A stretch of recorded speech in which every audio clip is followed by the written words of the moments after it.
Yohoho, kehidupan bajak lautku dimulai. Jangan buru-buru. Kalau kamu mikir jadi bajak laut atau pelaut di masa lalu itu keren, aku punya fakta pahit. Kehidupan mereka nggak melulu tentang menyanyikan yel-yel laut dan memulai pelayaran epik melintasi 7 samudra untuk menemukan mata air awet muda atau gua penuh emas. Berada di laut sepanjang waktu sebenarnya nggak seseru itu, dan aku punya 5 alasan kuat untuk membuktikannya. Yuk kita selami. Nih, bayangkan, kamu super bersemangat. Kamu sudah lama menunggu hari ini datang dan akhirnya resmi sudah. Kamu akan menjadi pelaut sejati. Sang kapten memintamu bersiap karena besok kamu akan berlayar dalam perjalanan yang diperkirakan memakan waktu sekitar 6 bulan. Kalau kamu beruntung ya. Karena badai dan putri duyung bernyanyi bisa memperumitnya. Kamu pun mengemas barangmu. Nah, mari hentikan angan-anganmu sebentar karena ini dia masalah pertamamu. Maksudku berkemas tadi adalah hanya mengemas sedikit pakaian. Para pelaut cuma punya 1 setel pakaian yang hampir tidak pernah mereka cuci selama pelayaran. Alasannya, mereka meyakini kotoran dan minyak akan melindungi mereka dari angin dan hujan. Oke, mari kembali berandai-andai. Kamu berpamitan dengan keluargamu dan pergi ke pelabuhan di mana rumah barumu menunggu. Salah satu awak kapalmu menyambutmu di geladak dengan kurang hangat dan menunjukkan di mana kamu bakal tidur. Ini membuatmu mulai meragukan pilihanmu untuk menjadi pelaut. Karena setelah melihatnya, kamu yakin ini tak akan menjadi pengalaman yang setara hotel bintang 5. Jadi, ini dia masalah keduamu. Kapalmu penuh sesak. Dulu, para pelaut harus rela hidup di dalam kondisi seperti ini. Baik mereka bekerja untuk nama besar seperti Christopher Columbus atau tidak. Nina dan Pinta adalah 2 kapal Columbus dan kapal layar terbaik pada masanya. Namun kedua kapal ini tetap sangat kecil sehingga para awaknya tidak punya tempat tidur. Ini membawa kita ke masalah ketiga. Harus tidur berimpitan di geladak yang penuh sesak tanpa dapat bergerak. Tidak begitu baik untuk kondisi kesehatan para pelaut. Dan pergi ke bawah geladak untuk menghindari dengkuran awak kapal lain bukanlah pilihan karena tak ada udara segar di sana. Selain itu, kamu pasti menemukan tikus di sana. Jadi, dadah kebersihan diri. Dan kalau kamu bertanya-tanya bagaimana tikus bisa sampai di sana, alasannya adalah karena mereka sebenarnya perenang yang andal. Selain itu, para pelaut selalu di laut, tak peduli musim atau cuacanya, sehingga mereka sering kedinginan dan basah, yang juga membuat mereka sulit menjaga kesehatan dan kekuatan. Berbicara kesehatan, kita lanjut ke masalah keempat, yaitu makanan dan kelaparan. Saat itu, pelaut nggak punya kulkas mini berisi beragam bumbu seperti pada kompartemen di kapal pesiar mewah masa kini. Jadi mereka harus menemukan cara untuk menyimpan cukup makanan yang bisa bertahan berbulan-bulan atau bahkan bertahun-tahun. Jadi pilihan makanan mereka terbatas dan jelas nggak kayak makanan yang disiapin koki bintang Michelin. Salah satu pilihan makanan paling umum di kapal adalah daging asin yang nggak sekenyal yang kamu bayangkan. Atau biskuit bernama hardtack alias lembaran besi atau kastel cacing. Dan ada alasan dibalik semua nama kreatif ini. Hardtack adalah campuran air dan tepung yang dipanggang menjadi biskuit rasa kardus. Bentuknya mirip batu bata dan satu-satunya cara memakannya adalah dengan dilunakan menggunakan air. Itu pun kalau ada teh yang bisa dicelupkan. Terkadang biskuit laut ini tetap sangat keras. Kemudian para pelaut harus meninju biskuit ini untuk memecahnya jadi kecil agar bisa dimakan. Selama tetap kering, hardtack tak akan basi. Para pelaut masih bisa memakannya setelah 1 tahun kalau ada yang tersisa. Tapi biasanya sulit menjaganya tetap kering di dalam tong kayu. Lantas makanan ini akan dihinggapi serangga yang akan meninggalkan lubang kecil. Meski begitu, para pelaut tetap akan memakannya. Harus dapat sumber protein gimana pun caranya. Sekarang kamu mungkin sudah tahu, gak ada buah atau sayuran di menu pelaut sehingga banyak pelaut kekurangan vitamin. Jadi, bajak laut dan pelaut ompong di film-film yang kamu lihat? Yap, itu semua karena gizi yang buruk. Dan biskuit sekeras besi tadi jelas gak membantu juga. Tapi saat para pelaut kehabisan makanan, gak dapat gizi seimbang mungkin bukan perhatian utama mereka. Dulu, satu perjalanan bisa memakan waktu lebih lama dari rencana karena kondisi cuaca. Misalnya nggak ada angin yang mendorong kapal, atau ada badai dahsyat yang bisa menggoyahkan kapal, serta ombak dan air yang bisa merusak gudang makanan mereka. Jadi, saat situasi seperti itu terjadi, para pelaut bisa dengan mudah kehabisan makanan. Mereka bisa saja melempar jaring ke laut dan menangkap ikan kan? Tapi para pelaut nggak makan ikan meski kelaparan. Banyak kapten menyebutkan ini di buku catatan mereka yang pada dasarnya adalah buku harian kapten. Masalahnya bukan para pelaut nggak bisa mendapatkan ikan, bahkan berbagai jenis ikan tertangkap di jala mereka. Tapi mereka harus membuang semuanya kembali ke laut. Selama era eksplorasi, Antonio Pigafetta menyebutkan dalam buku catatannya bahwa awak kapalnya menangkap ikan yang sangat banyak, tapi mereka tak memakannya. Di jurnal yang sama, dia juga menyebutkan bahwa 40 pelaut kehilangan nyawanya. Secara alami, para pelaut mengira hanya ikan beracun yang berbahaya. Jadi, mereka cenderung cuma makan ikan yang mereka kenal. Tapi tuna yang dimasak dengan baik pun bisa beracun, dan mereka harus mempelajarinya dengan cara yang sulit. Tapi bukan berarti mereka nggak punya metode untuk mengecek ikan. Pelaut Spanyol misalnya menaruh koin perak di atasnya. Kalau perak itu berubah warna, mereka menganggap ikan itu beracun dan tak bisa dimakan. Jadi mereka membuangnya ke laut. Pelaut lain menaruh ikan yang mereka tangkap di geladak dan mengamati apakah lalat atau serangga lain datang untuk memakannya. Kalau tak ada yang hinggap, berarti ikan itu beracun. Tapi kalau ada serangga datang, mereka menganggapnya aman dimakan. Masalah memakan ikan yang ditangkap di laut lepas sudah ada sejak abad ke-7 sebelum Masehi. Tabib kekaisaran di Tiongkok kuno tahu bahwa memakan ikan adalah alasan kenapa beberapa pelaut kehilangan nyawanya. Tapi mereka tak bisa membuktikan ikan itu beracun. Dan misteri itu tetap tak terpecahkan hingga abad ke-19. Pada tahun 1886, seorang dokter asal Kuba akhirnya menemukan bahwa beberapa ikan mengandung racun di jaringan dan ototnya meski dianggap sebagai jenis yang aman dimakan. Racun semacam itu sebenarnya ditemukan di plankton. Beberapa ikan mungkin memakan plankton ini tapi tidak terpengaruh racunnya. Racun itu tersimpan di dalam tubuhnya dan saat tumbuh, tingkat racun itu juga meningkat. Dan racun seperti ini tak akan hilang tak peduli berapa lama ikan dimasak.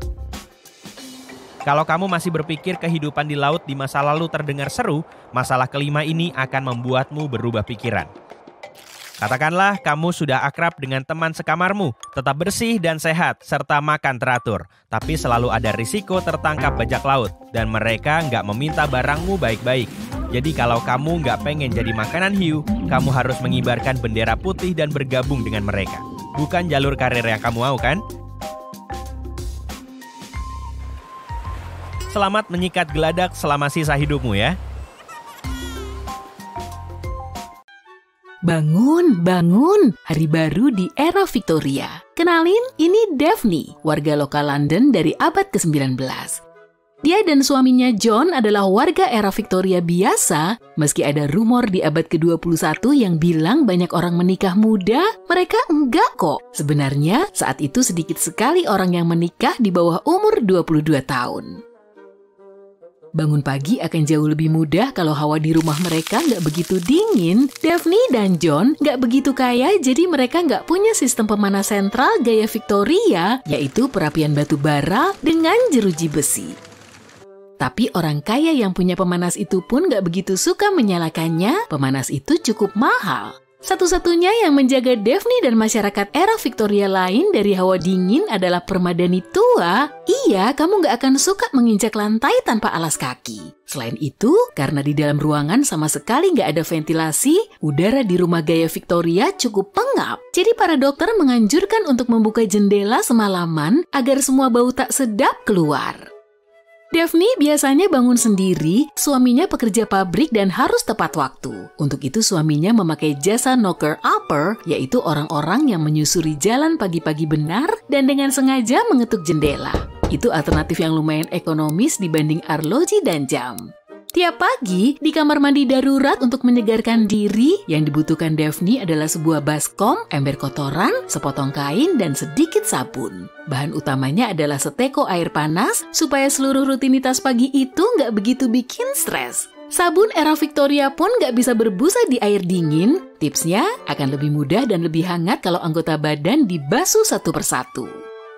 Kalau soal rutinitas kecantikan, pastinya saat itu belum ada salon kuku, tapi kalaupun udah ada, kemungkinan salon ini nggak populer di kalangan wanita pekerja. Kuku pink dan kulit lembut adalah pertanda kemalasan, hal yang sama sekali nggak keren. Sebaliknya, wanita ningrat era Victoria memang punya aturan untuk kuku mereka, yaitu tanpa noda dan nggak bergerigi, kuku harus oval dan nggak boleh diwarnai. Wanita bangsawan memakai lemon untuk menjauhkan bintik-bintik dari tangan mereka, sementara wanita kelas pekerja seperti Daphne memilih lemak babi untuk melembutkan kulit mereka.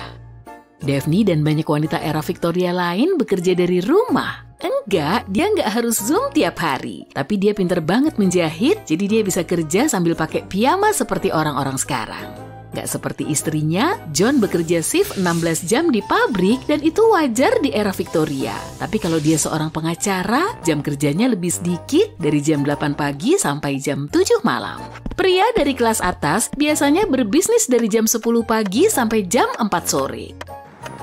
Karena belum ada smartphone, John nggak bisa pesan Uber, jadi dia harus berjalan sejauh 6 km lebih pulang pergi setiap hari. Sebagai ganti taksi ada kereta kuda, tapi perjalanannya bisa menyakitkan karena nggak ada sistem suspensi dan tempat duduknya sempit plus nggak nyaman juga. Ada juga kereta penumpang yang ditarik kuda, tapi penumpang sering ngeluh kalau kuda mendadak berhenti, mereka bisa terlempar ke jalan. Hei, apa kamu melewatkan sarapan? Atau buru-buru ambil makanan sebelum pergi kerja seperti John? Kalau gitu kamu punya kesamaan dengan para pekerja era Victoria. Sarapan mereka tergantung pada keterjangkauan tempat kerja. Kalau tempat kerja bisa ditempuh dengan jalan kaki, mereka bisa berbagi sarapan hangat dan enak dengan keluarga mereka. Tapi kalau enggak, makan pagi akan berlangsung cepat dan enggak begitu istimewa. Kuis singkat nih tentang sarapan khas kelas pekerja era Victoria. A. Roti panggang alpukat dengan smoothie. B. Croissant dan cappuccino.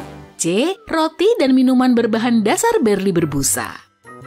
Yap, sarapan mereka roti atau kadang bubur, tergantung daerahnya di Inggris, dan minuman barley itu lebih dikenal sebagai bir yang dipercaya penuh vitamin penting untuk menghadapi hari yang melelahkan. Bonus, menu ini nggak perlu dimasak, semacam fast food gaya Victoria gitu deh.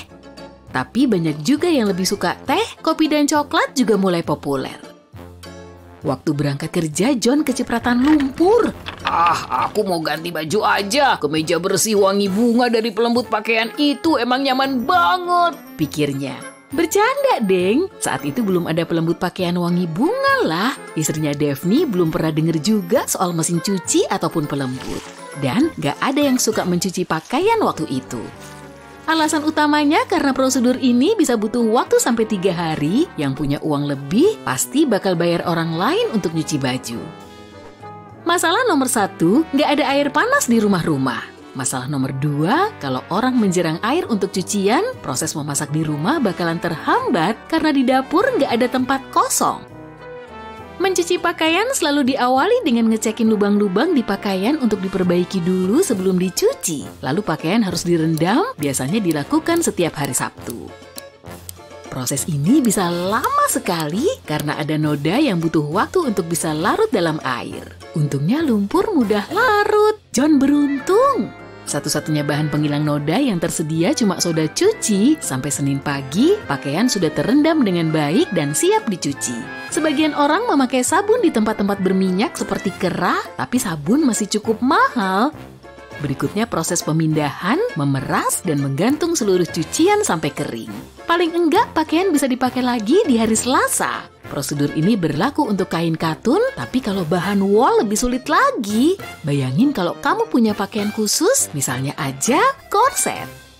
Oh iya, korset ketat nggak begitu populer di era Victoria. Iya, orang-orang di era itu emang mengklaim pinggang kecil bisa dicapai cuma dengan memakai korset ketat secara teratur. Tapi, para wanita memakainya bukan sebagai barang fashion. Para dokter era Victoria percaya bahwa korset bisa membantu kita mendapatkan postur sehat dan korset bisa menjaga keselarasan organ dalam. Daphne nggak suka tuh, tapi dia bisa bikinin kamu korset. Di masa Victoria, warna pakaian kadang tergantung pada pencuciannya. Masalahnya pakaian putih lebih mudah direbus dan diputihkan dibanding warna-warna terang, jadi anak-anak sering memakai pakaian putih agar kalau diperlukan, noda mudah dibersihkan. Makin besar si anak, makin intens warna yang dipakai. Fakta seru, pink sebagai versi merah yang lebih pucat dianggap sebagai warna kuat dan maskulin loh, dan diperuntukkan bagi anak lelaki. Karena anak-anak perempuan lebih suka warna biru. Sekitar tahun 1940-an, situasi berubah dan pink mulai dikaitkan dengan anak perempuan. Daphne juga sering bikin pakaian pink dan biru dan dia mendapat sekitar 10 shilling seminggu seperti penjahit wanita lainnya. Dengan uang ini Daphne bisa membayar sewa mingguan 6 shilling. Sisanya bisa dihabiskan untuk makanan atau apapun yang dia butuhkan. Dengan 1 shilling, dia bisa membeli teh untuk seminggu, 5 bongkah roti harganya sekitar 12 penny alias 1 shilling juga. Vegetarian bisa untung nih, dengan 12 penny dia bisa mendapat 8 kilo sayuran lebih. Harga 1 sak batu bara sekitar 1 shilling juga. Ngerti kan sekarang kenapa Daphne dan John gak punya perapian? Bisa dibilang mereka gak mau bakar-bakar uang lah. Dengan 1 shilling, John juga bisa membeli pakaian baru kalau pakaian lamanya rusak pas dicuci setelah kecipratan lumpur. Kembali ke fasilitas rumah, toiletnya gimana? Toilet umum pertama di Inggris dibuka tahun 1851 dan bahkan ditunjukkan di pameran besar tahun itu. Toilet gaya Victoria biasanya punya pipa berbentuk huruf S, tujuannya untuk mencegah bau tak sedap karena bau tak sedap dipercaya berbahaya bagi kesehatan. Mengganggu kenyamanan hidung juga sih. Tapi sekali lagi, ini barang mewah. Flat biasa dan rumah-rumah pedesaan memakai fasilitas toilet yang kurang nyaman. Sorry, Daphne nggak nunjukin toilet macam apa yang dia punya. Di malam hari pastinya nggak ada TV juga lampu. Begitu langit menjadi gelap, sulit rasanya untuk tetap terjaga. Soalnya butuh biaya besar untuk itu dan lilin serta minyak lampu nggak murah. Daphne udah nyelesain 1 gaun lagi sore tadi, jadi nggak ada gunanya nyalain lilin. Selamat tidur! Kita mungkin menikmati beragam kain hari ini, tapi di era Tudor ada semacam hierarki kain. Masalahnya nggak semua orang boleh memakai pakaian mewah yang terbuat dari sutra, karena sutra diperuntukkan bagi anggota keluarga kerajaan. Kesatria boleh memilih beludru. Masyarakat awam juga harus hati-hati banget dengan warna. Misalnya, dilarang memakai warna ungu. Meskipun kelihatannya konyol, di abad ke-15 dan 16 di Inggris, pilihan warna dan jenis kain yang salah bisa menyebabkan orang terjerat masalah hukum. Tapi terjerat masalah hukum karena pakaian hampir mustahil, sebab bisa dibilang harga pakaian benar-benar mahal. Membeli beberapa potongan pakaian berarti nambah-nambahin kerjaan. Jadi, orang sangat berhati-hati dengan cara memakainya. Bagi orang awam, pakaian terutama bertujuan untuk bertahan dalam kondisi iklim yang parah. Namun, kadang orang memang terjerat hukum karena pakaian, tapi bukan karena warna yang dilarang bagi orang awam, melainkan karena nggak bisa diterima secara sosial. Kalau soal gigi, trennya cukup aneh dibanding gigi seputih mutiara yang ingin dimiliki banyak orang sekarang. Banyak sumber mengklaim gigi hitam sangat ngetren karena bisa jadi bukti status sosial yang tinggi. Para bangsawan Inggris era Tudor melahap gula dalam jumlah yang nggak masuk akal. Saat itu gula cuma tersedia bagi orang-orang terkaya karena diimpor dari negara-negara jauh seperti wilayah Inggris di Karibia. Distribusinya sulit, hingga akhirnya harga gula di Inggris lumayan tinggi. Makin banyak gula yang dikonsumsi, makin hitam gigi mereka. Jadi, gigi hitam dipandang sebagai atribut mewah dari gaya hidup kaya, sebagaimana tas buatan desainer sekarang ini. Tapi, orang sudah mengenal yang namanya kebersihan gigi bahkan di abad ke-16. Pertama, ada tusuk gigi untuk membersihkan serpihan makanan. Orang awam juga memakai bubuk darurat yang terbuat dari jelaga untuk membersihkan gigi. Pilihan yang terbaik adalah jelaga bersih dari lilin. Orang mengumpulkannya dengan meletakkan api lilin pada permukaan bersih yang dipoles. Cermin adalah alat yang sangat bagus untuk mengumpulkan jelaga. Begitu terkumpul, jelaga lilin lalu digosokkan ke gigi. Ini benar-benar menghilangkan plak dan bantu menghilangkan bau mulut. Buat yang mau pembersihan lebih dalam, ada opsi kapur dan garam yang digosokkan ke gigi. Mengenai kebersihan tubuh, mandi dianggap barbar dan bahkan buruk bagi kesehatan. Banyak dokter di masa itu percaya bahwa air bisa menginfeksi manusia melalui pori-pori. Jadi, alih-alih mandi yang layak, orang akan memilih menggosok tubuh dengan linen. Saat itu, orang cuma butuh kain linen untuk mendapatkan tubuh yang bersih. Tanpa sabun mandi, tanpa pelembab kulit, cuma gosok aja kuat-kuat. Kocak juga ya, tapi ya udah deh. Oh ya, air juga dianggap buruk untuk diminum loh. Faktanya, yang sebagiannya memang benar, air di kota-kota besar memang terkontaminasi. Jadi nggak ada orang kaya maupun orang miskin yang minum air. Sebagai gantinya, kalangan miskin minum ale atau mead yang terbuat dari madu yang difermentasi untuk tetap menghidrasi tubuh. Sedang orang kaya memilih anggur. Sarapan jelas merupakan makanan utama dalam sehari dan konsep ini pertama dimulai di era Tudor. Sebelumnya, sarapan dianjurkan untuk dilewatkan dan menunggu makan malam.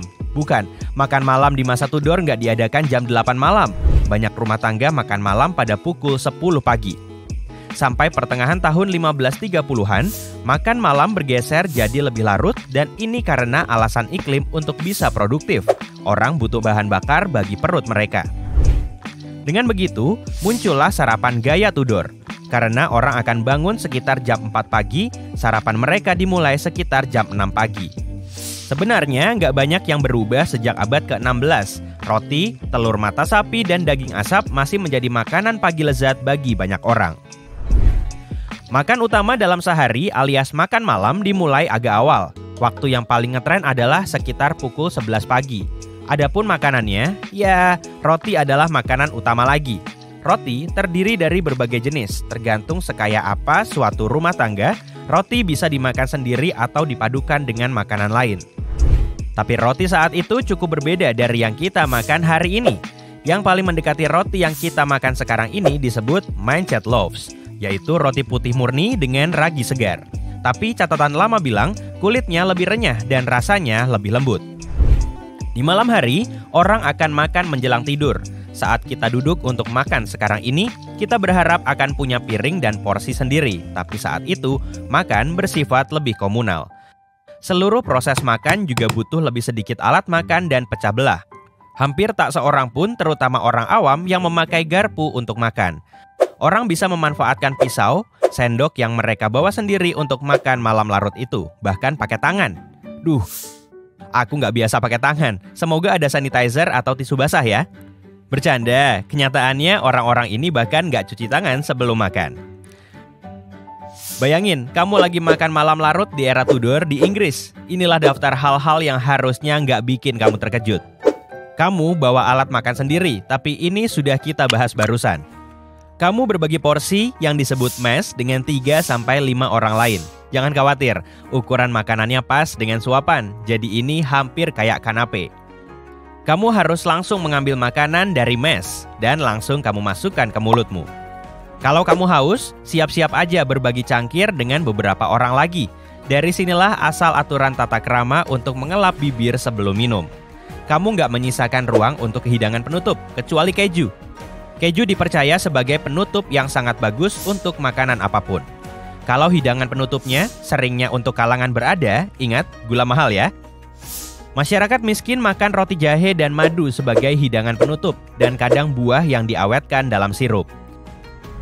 Lanjut ke menu utama. Jangan harap akan melihat banyak sayuran di musim dingin ya, karena sayuran sangat tergantung musim. Juga nggak ada buah-buahan serta sayuran eksotik, apel, pir, kubis, lobak, dan mungkin plum. Cuma bisa jadi impian orang-orang di era Tudor. Di akhir periode Tudor, tomat dan kentang muncul. Jadi kalau ada yang melihatnya di meja makan, dia bakal langsung tahu kalau rumah itu berada. Meskipun kini arsitektur tua kelihatan sangat indah, kemungkinan orang nggak begitu menikmati arsitektur Tudor seperti kita. Alasannya sederhana, berbagai bangunan memukau juga disertai lumpur becek dan berbau di mana-mana. Membersihkan sepatu adalah kegiatan wajib, jadi ada keset untuk membersihkan kotoran dan mengeringkan lumpur di depan pintu. Fakta seru nih, permadani seringnya dipakai untuk menutup meja. Rumah tangga yang lebih berada bisa membeli tikar anyaman rumput. Kita bisa mendapatkan buku apapun yang dibutuhkan untuk belajar dalam beberapa detik di tablet. Kita bahkan bisa mengunduh seluruh perpustakaan nasional dan membawanya di ransel. Oh ya, tablet yang paling pertama ditemukan di era Tudor loh. Haha, enggak deng, aku cuma ngejokes. Tapi Inggris di masa Tudor sangat kekurangan buku dan murid-murid belajar dari buku tanduk. Buku tanduk adalah papan kayu yang ditutup lembaran transparan dari tanduk sapi untuk melindungi tulisan di papan itu. Dengan begini, murid-murid bisa belajar dari tablet gaya Tudor. Tampilannya benar-benar mirip tablet, tapi cuma muat 1 halaman. Bukan rahasia lagi kalau make up masa lalu nggak begitu aman bagi kulit. Tapi make up Tudor Inggris dianggap alami. Kebanyakan aktor dan wanita bangsawan memakainya. Memang alami sih, karena termasuk kapur dan serbuk tulang tikus. Oh iya, jangan lupa timbal. Betul, alami bukan berarti aman. Nah, sekarang giliranmu. Pas tidur, kamu miring kemana? Kalau miring ke kiri, para dokter di era Tudor nggak akan senang. Sebab tidur miring ke kanan dianggap yang paling sehat. Gitu deh pokoknya. Halo para pemirsa yang terhormat, selamat datang di Abad Pertengahan. Kami merasa tersanjung atas kehadiranmu. Mohon maaf untuk perjalanan yang kurang nyaman. Memang gak mudah bepergian dengan kereta kuda, tapi dua pilihan lain yang ada hanya menunggang kuda atau berjalan kaki. Nah, seperti itulah Abad Pertengahan. Gak ada jalan tol di sekitar sini. Oh iya, aku Constable Bright, dan aku akan menjadi pemandumu selama tur kastel ini. Sekarang, lupakan semua yang kamu tahu soal kastel, terutama yang ada di film-film tentang putri, karena aku sudah menyiapkan banyak rahasia kastel yang mencengangkan untukmu. Waktunya melewati gerbang, silahkan masuk duluan. Aku ingin memulai tur kita dengan meluruskan sebuah kesalahpahaman. Kastel sering tertukar dengan istana atau benteng. Tapi nggak seperti keduanya, kastel dibangun dengan satu tujuan khusus.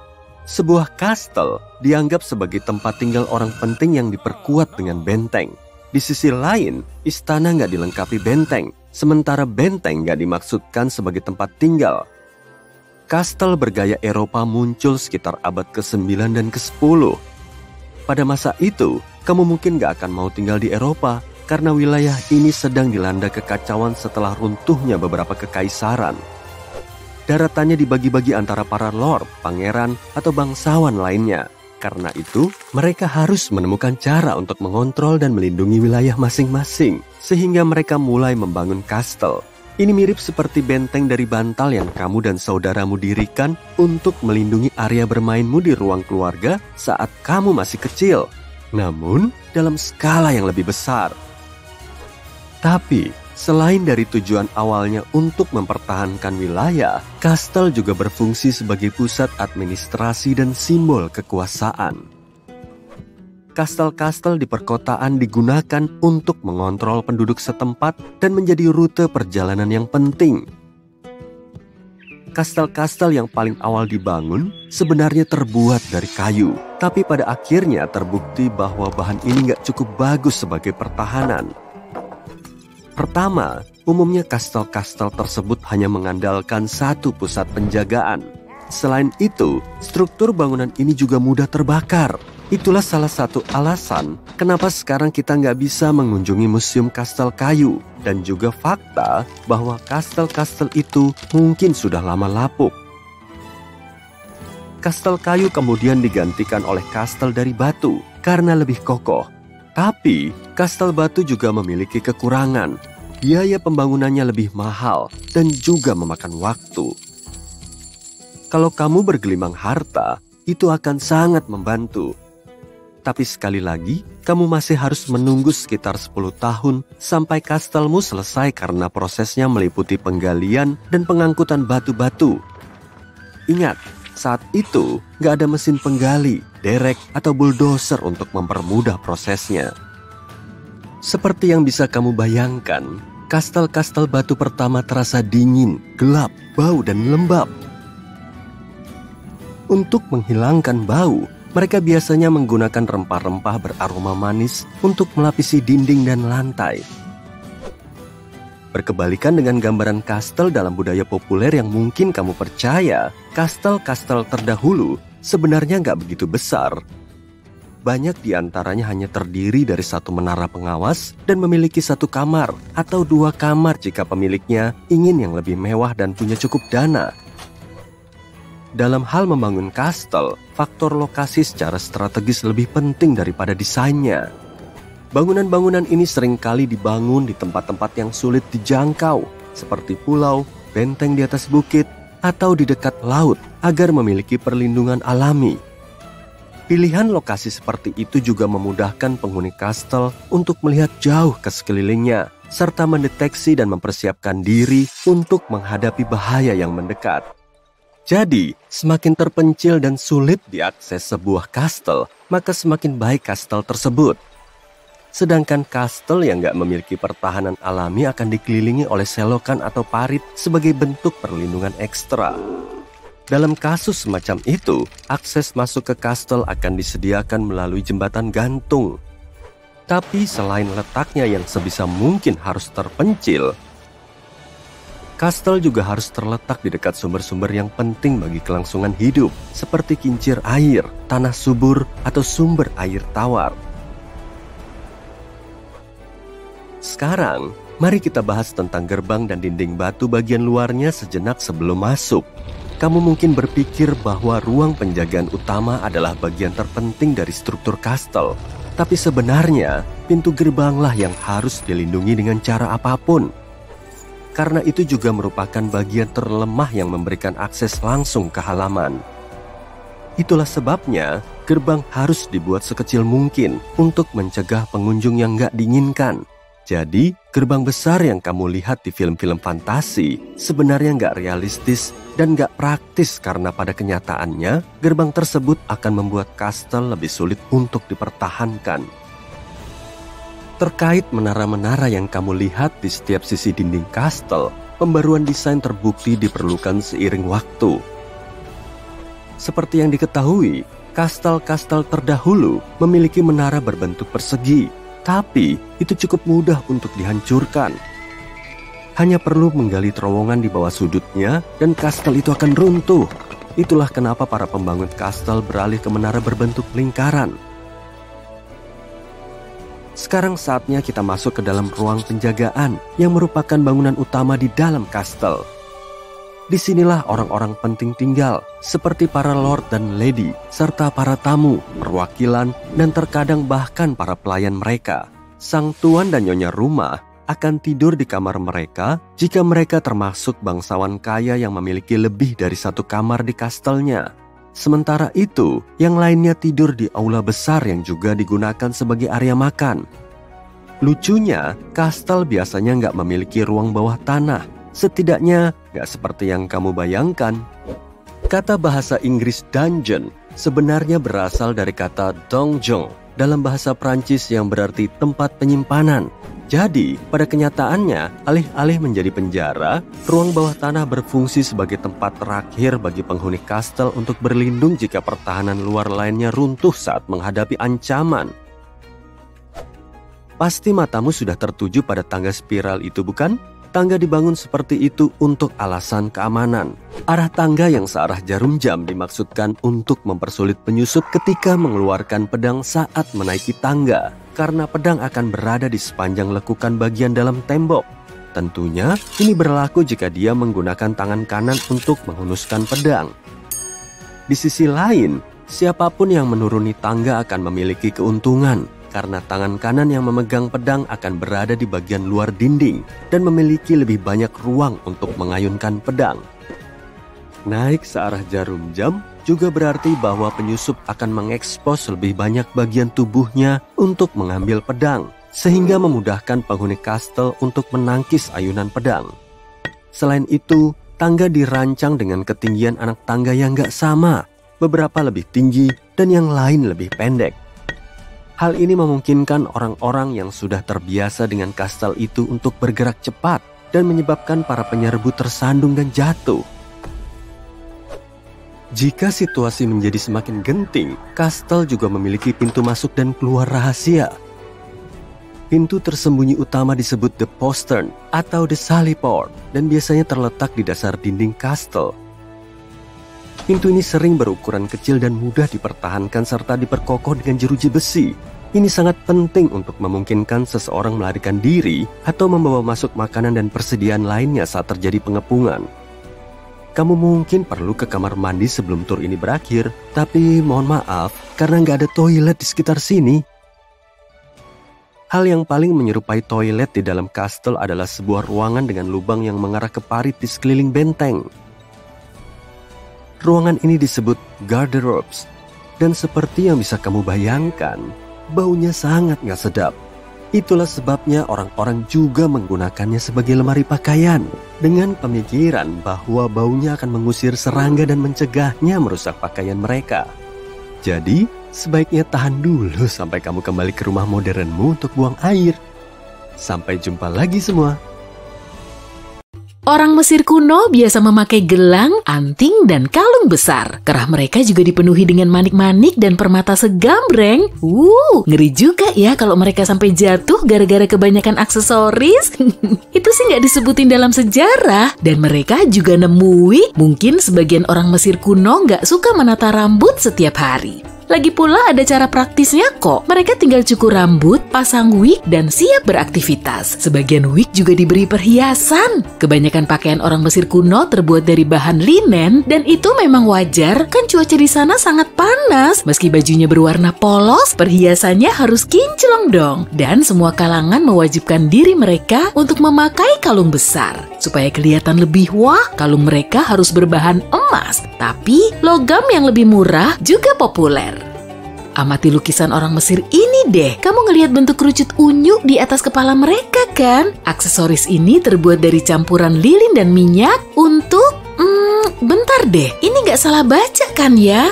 Oh, jadi lilin ini akan meleleh saat terkena suhu mereka, kemudian nyebarin bau minyak wangi ke seluruh badan. Wah, mantul juga ya trik fashionnya.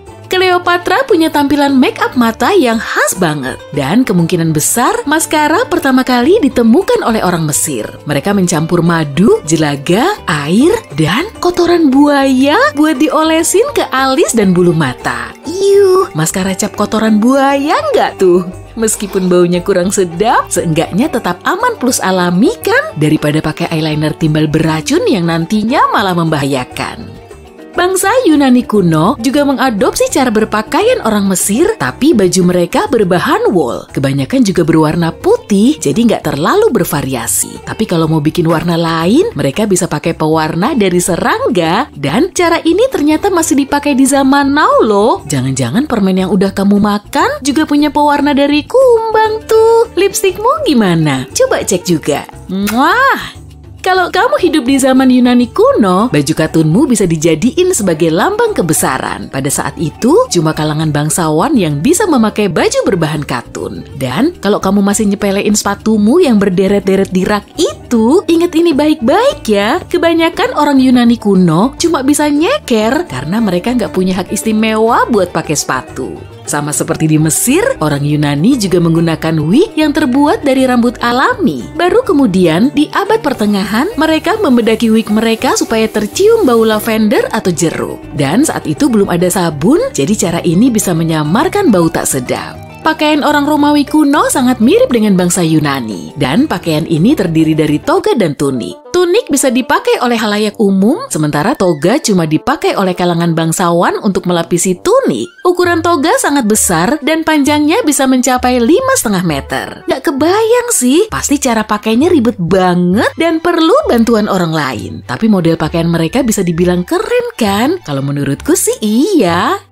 Baju ini kayaknya bakal bikin ribet ya kalau dipakai buat cuci piring. Dan para member asosiasi daster mania pasti bakal milih daster. Para wanita di zaman dulu biasa memakai blow berlengan super panjang untuk nunjukin status ningrat mereka. Bayangin aja kalau kamu harus pakai baju ini selagi ngepel. Lengannya aja bisa 13 cm lebih panjang dari lengan baju biasa. Dan meskipun bikin ribet, baju ini tetap ngehits di Prancis selama abad pertengahan.